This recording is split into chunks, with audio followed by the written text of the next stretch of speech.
During my travel in Toronto, I have booked 2 B&B in Richmond Hill at the end of September and beginning of October this year. 今年9月底同埋10月初呢，我去多倫多旅行嘅時候呢，就喺列治文山呢預訂咗2間嘅民宿。The price sounds reasonable. Any dodgy? It happened.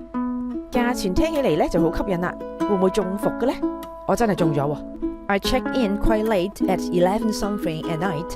I texted the host to say I would be there in 10 minutes.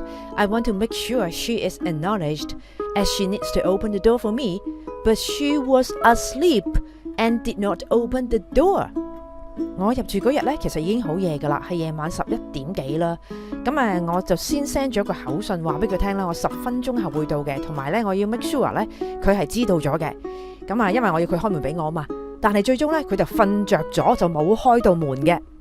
My conclusion is, if you're checking in late at night or need to catch a flight, it is best to choose a B&B with a keypad lock so that you can come and go freely at any time. 我嘅結論就係呢，如果你要深夜入住呢，或者要趕飛機嘅話呢，你最好就要住一啲呢有密碼鎖嘅民宿，咁樣呢你就可以自由出入啦。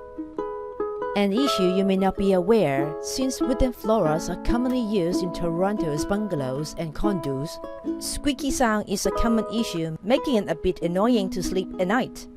有一樣嘢呢，你可能唔知道啦，多倫多嘅平房同埋公寓呢，通常都係用木板地嘅，行落去呢會吱吱聲嘅，所以夜晚瞓覺呢，你有機會會聽到嘅。